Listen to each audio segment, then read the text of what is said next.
আমার যখন 3.5 বছর বয়স হয়, আমার ঠাকুরদা উইদাউট এনি ইনফরমেশন রাতারাতি আমাদের পুলিশ ডেকে বাড়ি থেকে বার করে দিলেন। আমি, মা, বাবা, তখন বোন 3.5 মাস। কারণ? খুব সম্ভবত দিদি মা বাবার সঙ্গে খুব একটা বনিবনা হচ্ছিল না। ওই শুরু হলো দিদি স্ট্রাগল করা। তখন তো খুবই ছোট, কি বুঝবো। যখন আমি একটু বুঝতে শিখলাম যে এবার বাবা আর পেরে উঠছেন না, কেননা আমার বাবা পেশাগতভাবে তবলার শিক্ষক, এবং সেইভাবে না ঠিক সংসারটা চলছিল না।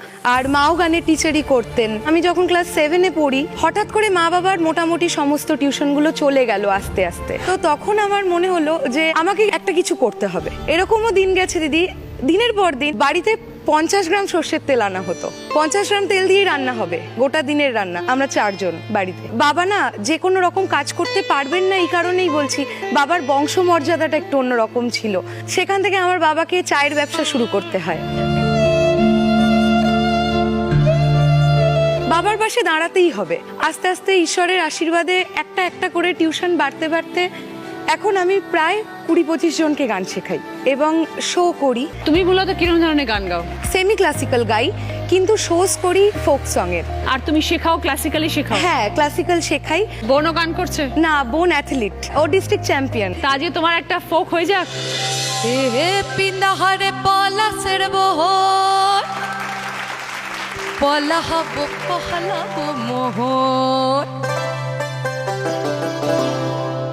হে পিন্দাহারে পলাশের বোন, পলাহাব পহলাব মন। পিন্দাহারে পলাশের বোন, পলাহাব পহলাব মন। মেঘটি ইন্দুরে ঢোল কাটে, ওয়ে ল্যাংটা ইন্দুরে ঢোল কাটে, ও কাটে হে বতহারে পিড়িতির ফুল ফুটে। তোমার ঘরে বাস করে কারা মন জানো না, তোমার ঘরে বাস করে কারা মন জানো না।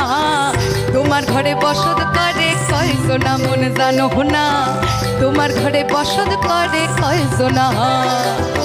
আলকিনারে নাহর গাছে বগা বগা ফুল, ফুলকে দেখিয়া ছড়ি ঘেঁচাকে সামরায়। গাছের মধ্যে তুলসী, পাতার মধ্যে পায়, সাদা সাহেব ফাঁকি দিয়া পলাইলি আসাম।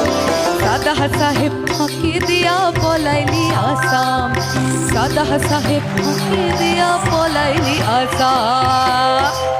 বাহ, দারুণ দারুণ পৌশালী, খুব ভালো।